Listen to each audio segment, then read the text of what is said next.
I never, ever, ever imagined myself becoming a YouTuber. You can even ask all my friends, like even my friends that are watching this video right now, I'm sure everyone was shocked looking at how I lived my life so far, shocked that I'm even doing this.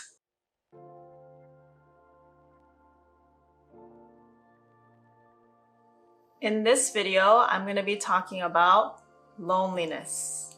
I think loneliness, especially for people in my generation, the millennial generation, and younger, well, everyone can relate to this, but I think loneliness is something that a lot of us have, but we're either not aware that we have it or we don't like to talk about it because it's kind of taboo to admit that you have loneliness. But I hope to shed some light about loneliness through my own experience of going through that as well. So ever since I could remember, I always felt like there was something missing. On paper, it seemed like I had it all. I lived in a very nice neighborhood. I had nice things and I had a lot of friends and had a nice car, like all these things that society told me would make me feel happy. But there was something unexplainable that made me feel like there was something more and I was missing it. Loneliness, I feel, especially with the rise of social media, it's so easy for us to stay connected with other people, but at the same time disconnect so much with each other that I feel like loneliness is more of a problem now than it was before. And the thing about loneliness is that it's something that you're not really totally aware of until it becomes so big that you can't ignore it. It's usually something that lies dormant within us and kind of rots away silently and eats at us, and we don't know where this feeling is coming from. So for me, for example, I always felt like there was something in my ear that was telling me there has to be more to life than this. I was going to school, getting good grades, doing all these things that I thought were the right things to do. But there was something inside that no matter how many friends I had, no matter how well I did academically, it was eating away at me like, there has to be something more than this. There has to be something more than this. But I was so frustrated because I had no idea what that thing was. I was doing everything that I thought would satisfy me, but no matter what I did, that voice was still there like a mosquito in your ear, constantly buzzing, buzzing, buzzing, buzzing, buzzing. And it made me so frustrated that I actually turned it into anger because I didn't know what to do. I felt like such frustration. No matter what I did, it wasn't the right thing. It didn't feel right. So what was that thing that I was missing? I felt like I was screaming this out into the world and nobody was giving me an answer. So typically when people feel lonely, they try to alleviate with something. So they try to numb the feeling by drinking, partying, having more friends, maybe making more money, maybe trying to get a better job, better girlfriend or boyfriend, better car, better house, what have you, to make you feel good in your life, to make you feel good in your own skin, to make you feel satisfied at the things around you. Ever since I was young, I felt like there was two sides in my mind too. So one side of my brain really wanted to do the things that society told me that would make me a respected and accepted person, a person that my friends and family would be proud of. And then there was another side of my brain that was like, F it all. I just want to go to the mountains and become a monk. And I said that to my mom a lot actually when I was younger. Every time I had something that was making me suffer or making me like agonize about my life, I would be like, I want to throw away everything I have and just go to the mountains, shave my hair, and just pray and meditate all day. I wanted both lives. I wanted both lives equally. I wanted to succeed and I wanted to just live a simple life all at the same time. But I knew that was probably not realistic. So then what do I do now? I had no idea. I was back to square one. That's the constant mental cage that I felt like I was in when I was in loneliness. I thought I had a solution, and then when I thought about it, it wasn't realistic. So I had to go back to my reality, but I didn't like my reality. So I thought about something else, but it wasn't realistic. I went back to my reality, unhappy, cycling over and over and over and over again. So me too, when I faced loneliness, I tried everything to avoid it, everything to not feel it, everything to forget about the fact that I felt so empty inside. I partied a lot. I drank a lot. I did drugs. I had a lot of friends. I shopped a lot. I had a lot of things around me to numb whatever I could, the unhappiness that I was so afraid to admit that I had, the loneliness that I was so scared to tell anyone that I had. I did such a good job of hiding everything, putting up a perfect facade so nobody can see how lonely and empty I felt. And the more I did that, the more emptier I felt, the more disconnected I felt. And as a result, the more unhappy I felt too. So one day, I really said, I can't live like this anymore. I am done. I cannot live like this anymore. I have fooled everybody around me to make them think that I was very happy, but I couldn't fool myself.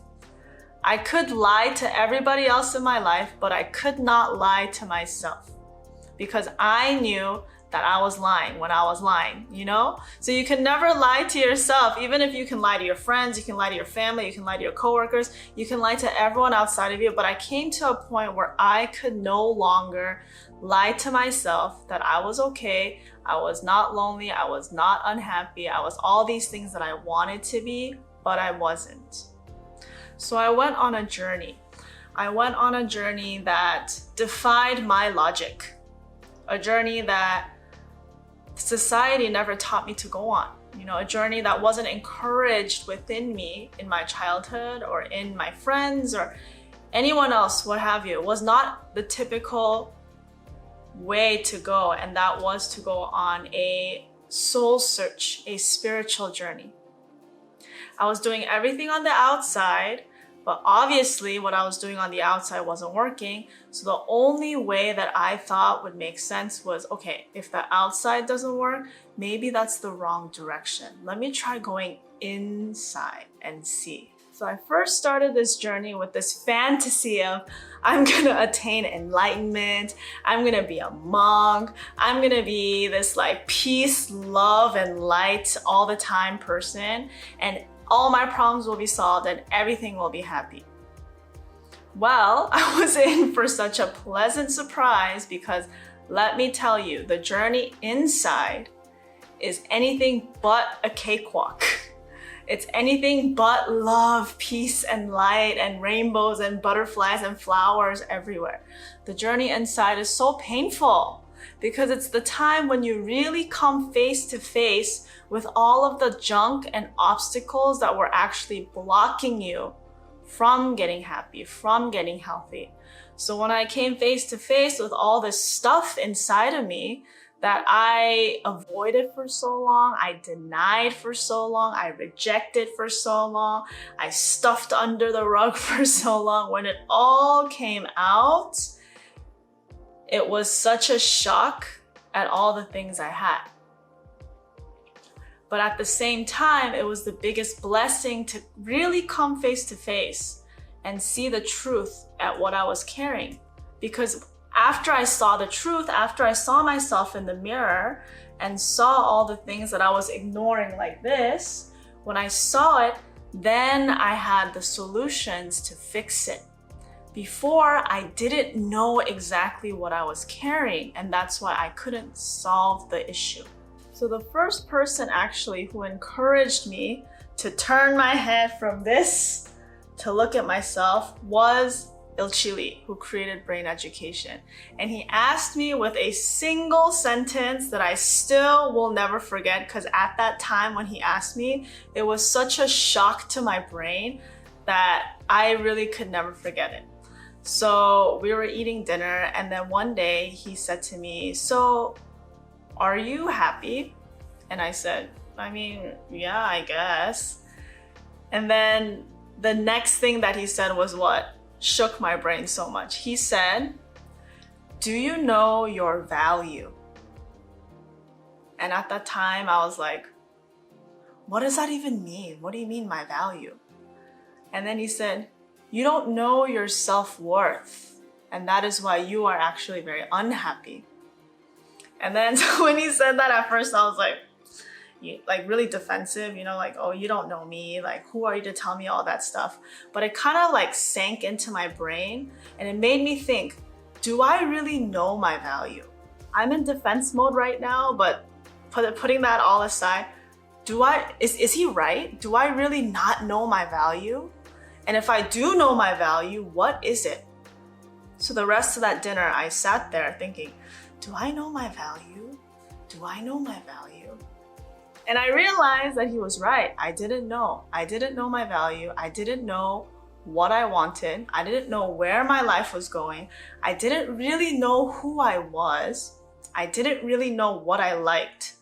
And I didn't really know what my dream was. And I feel like a lot of people walk around that way too. Similar situations as that too. We think we have an idea of who we are. We think we have an idea of what we want. We think we have an idea of what my dream is. We think we know where we want to take our lives, but it's not absolutely certain. So then that question, because it triggered something so deep inside of me, I was like, oh, this is it. I have to find my value. I have to find out who I am. I have to find out what I want. That is the answer to this suffering and loneliness and misery that I've been facing. This is it. That's what I was thinking. So I went on the journey to explore brain education. And a lot of people, especially my friends, they ask, what exactly is brain education that it made you change so much?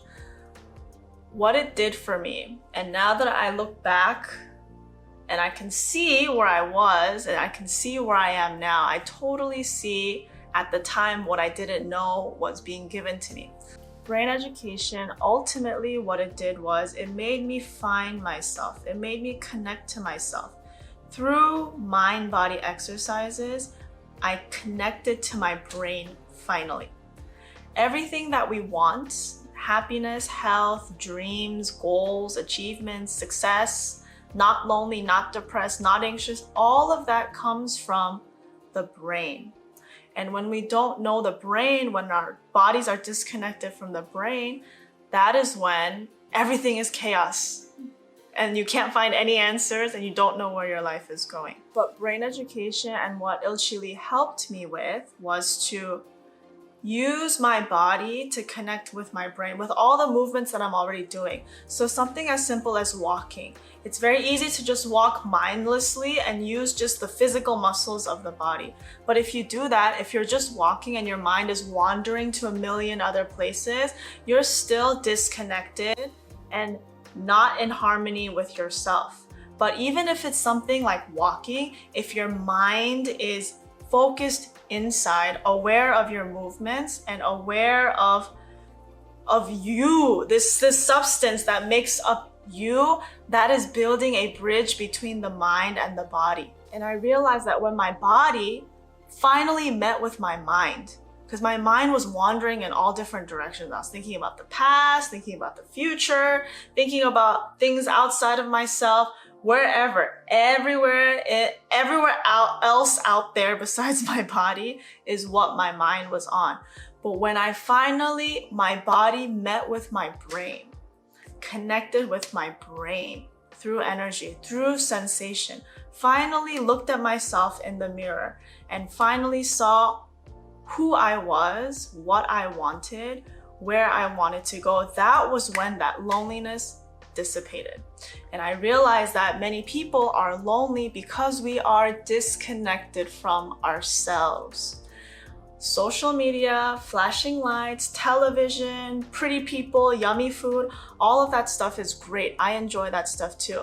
But those things, if we don't use it with a conscious mind, it's so easy for those things to be like sweet little drugs to distract us from ourselves. And if we keep getting distracted from our own selves for a year, 2 years, 3 years, 4 years, and we don't even realize that we're being distracted by these things, that's when the gap between my body and my mind becomes greater and greater and greater and greater. And then you have people, you prolong this state for a long time, and they come to a place where they don't know who they are, they don't know what they want, they don't know where their lives are going, and some of them even feel like giving up altogether. So for everyone out there who is experiencing loneliness, do this one thing right now. Find how you are numbing yourself. I guarantee everybody has a numbing mechanism. A numbing mechanism that they use to cope with the pain, the suffering, the loneliness, the emotions that we don't want to face within.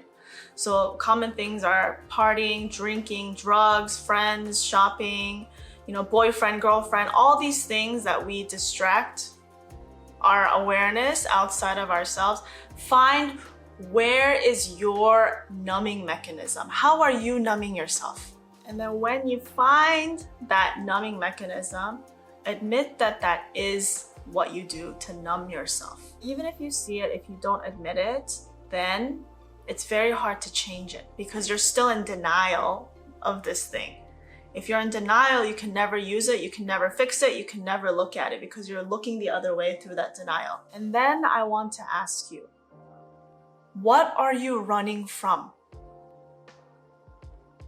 Myself included, I felt like my whole life was geared towards running. I was running really fast in life, but I didn't know where I was going. And I knew for me, when I look back, I was running away from the fear of failing and disappointing people I loved. So because I was so afraid of disappointing people and letting my friends and family down, that I was bending over backwards, doing things that were not really what I wanted or what I felt like was natural for me, but just running, fast, go, so that what I did never disappointed my friends and family. But the irony is, at the end, okay, maybe I wasn't disappointing them, but I was so disappointed in myself because I felt so empty and so alone. Like nobody understood my struggle, even though I felt like I was screaming really loudly. So what are you running away from? Everyone has something that they're running away from, and that's okay. It's not a bad thing, it's just we're so conditioned to live our lives that way. Don't judge yourself, don't blame yourself for what you see right now. It's all about accepting that you have it. Acknowledging that you have it. It's finally seeing yourself in that mirror so that you can fix the problems. The whole goal of, if you seek enlightenment, if you seek self-awareness, if you seek spirituality, I really feel the essence of all of that is seeing the truth. And what is seeing the truth? Seeing the truth is just turning your head that was away from your mirror, living your life like this, and just simply turning your head towards the mirror so that not only you build that relationship with yourself, but you finally see what I am carrying, what I want, who I want to be, what my reality is right now, without any judgment, without any other criticism, seeing yourself clearly. And I feel that that is the start of becoming the person who you want to be and eliminating things like loneliness. And I know that that is exactly what I did and what happened to me that helped me even become a YouTuber in the first place. I never, ever imagined myself becoming a YouTuber. You can even ask all my friends, like even my friends that are watching this video right now, I'm sure everyone was shocked looking at how I lived my life so far. Shocked that I'm even doing this. I know that I'm shocked that I'm even doing this. But it took a lot of people's help, a lot of people's mentoring, especially Ilchili's, that helped me see that this was actually really what I wanted to do. But I was so afraid of admitting that. I was so afraid of being on camera, of doing YouTube, making videos, because I was so scared of disappointing my friends and family. Everyone thought I was gonna be a lawyer. Everyone thought I was on track to be this cookie cutter, perfect daughter kind of person, but that wasn't really what I wanted ever since I was young. That wasn't what I wanted. That wasn't what my family wanted. That was what I thought my friends expected of me. A lot of my friends are doctors, a lot of my friends are lawyers, and I wanted to be like that too, right? But then at the same time, I knew that that wasn't truly what I wanted, and I couldn't express it. I couldn't admit it because I was so afraid of the disappointment and the judgment that I would get from the people that I wanted acceptance from the most. But I came to a point where I had to decide. I had to decide if I was gonna live to satisfy and really work hard not to disappoint the people around me, or I had to choose and work hard to not disappoint myself. And it would have been great if those two paths aligned together, but at the moment when I made the choice, it seemed very like left and right. And I lived my whole life to that point with that fear of, am I gonna disappoint my parents? Am I gonna disappoint my friends? Am I gonna disappoint people that are counting on me and, love me? That fear was driving me so hard, and it got me to a certain point. But it got me to a place where I felt so empty, so disconnected, not real, so not me, not myself. So I said, you know what? This is silly. Why am I living so hard to satisfy other people when I am not satisfying my own self? So I took a leap of faith. I took a leap of courage, and I chose a path that initially, even my family and probably my friends didn't understand, didn't really get, because it was so different from the person that they knew. But I knew that I was satisfying something inside of me that was priceless. That hole, that big emptiness I had in my heart was starting to fill up little by little the more I walked on this path.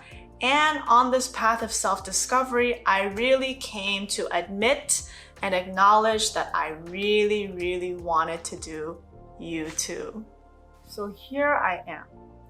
I'm still in the process of growing. I'm still in the process of figuring out this whole YouTube thing, but I know for sure that I am at a place that's much infinitesimally better than when I first started, or even before this journey within that I took through brain education.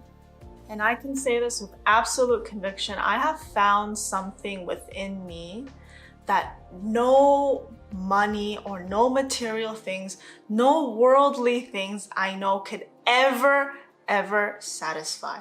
I found myself. I found what we call the soul, and other people call divinity, other people call consciousness, other people call energy, mission, soul's purpose, what have you.